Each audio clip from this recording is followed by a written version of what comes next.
Hi, my name is Bailey Belisle, and this is my Module 11 gift giving guide to students or staff in a school district for EDL 854. First, I'd like to talk about gift giving to students. In the book, there were two different types of gift giving that you could do for students. The first one being a fundraising incentive, so giving the kids prizes for reaching maybe a certain number of sales or reaching a certain point, the highest seller, something like that. Some restrictions on that would be that it would have to benefit the students who actually participated in the fundraiser, of course. The gifts that were being given would have to be age appropriate, and it can't affect the profitability of the event.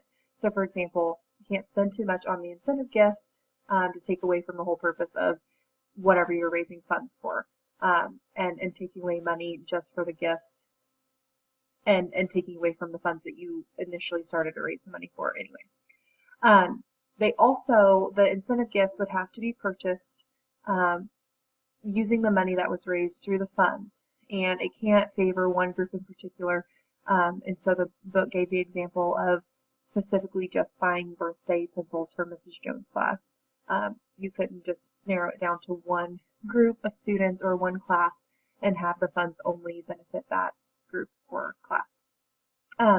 Another type of gift that you could give to a student would be like special achievement gifts. And I believe our school does this to a certain extent, just a little bit. But those come from the general fund, which I believe our district has set up a $5 limit on those. And it has to also come from community donations or someone like maybe a PTO organization providing the gifts or something like that. So that would be for gifts for students. Gifts for staff was a little bit different, and it looks a lot differently in our district also.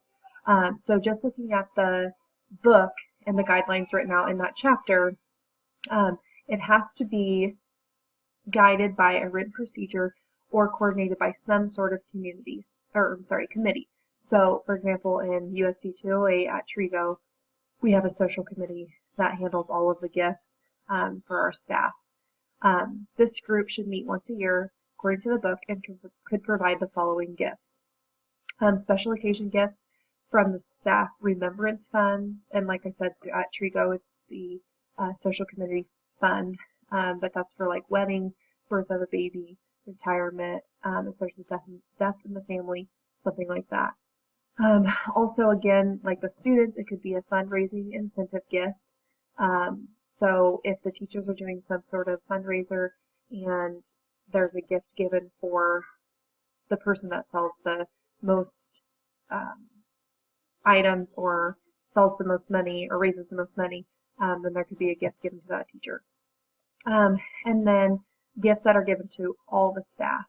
At USD 208, like I think one time I got a pencil holder or like a sticky note calculator thing that was given from the district. But according to USD 208 and just my research and talking to people, that gift shouldn't exceed $5 per person, and that has to be taken out of the general fund. But like I said, that's just through talking to people. It's not really a written rule. I could not find a lot of information on gift giving in our board policy.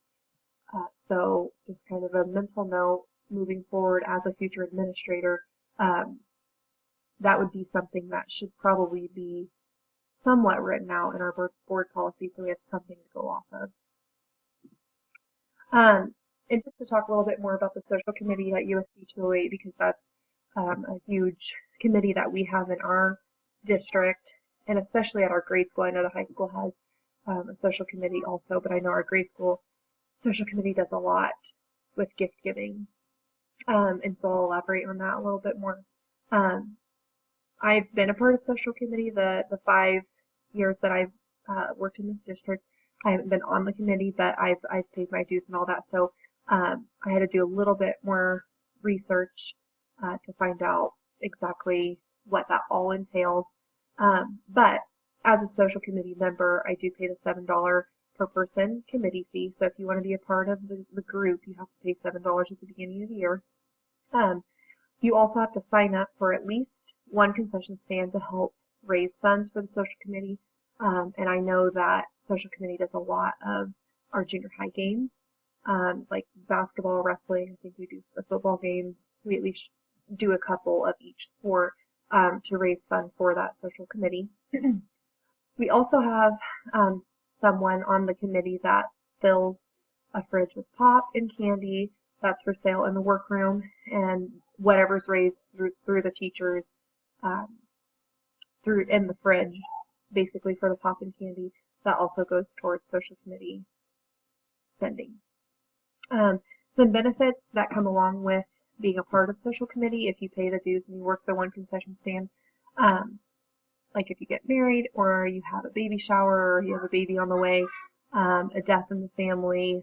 We also give gifts to our principal for like Boss's Day. I think on Secretary's Day we give our secretary in the building a gift from social committee, so it's kind of like you get to put your name on the card basically.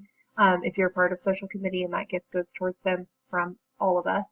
And then they also have like a retirement gift and a retirement program type thing. So if you've been in the district for a certain number of years, you get so much money. And the longer you're in the district, the higher that money amount or that gift is from social committee to you during your retirement.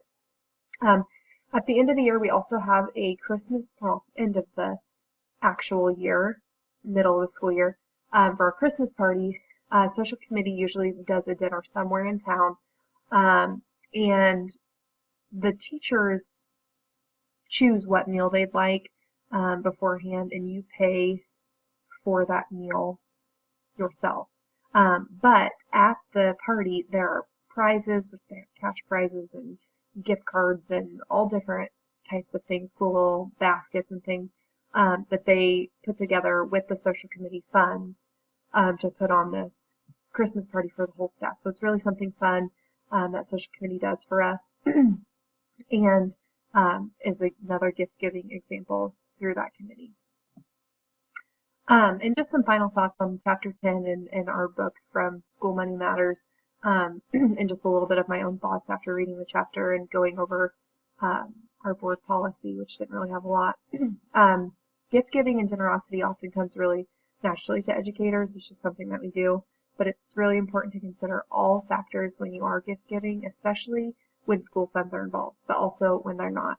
I thought it was really interesting in our board policy. A lot that they did touch on wasn't so much like a dollar amount or where the funds should come from and all that, but just the appropriateness of students giving teachers gifts and teachers giving students gifts and teachers giving other faculty members certain gifts. So that was really something they did elaborate on in our board policy. But just to make sure that you're following procedures and guidelines that are set up by your district, and if there isn't anything written out or if you are unsure of something, to make sure you ask someone. But just to remember that professionalism is key in any school setting, and gift giving to staff and students is definitely included in that. So thank you for watching, and I hope everybody's enjoying the end of their semester. Thank you.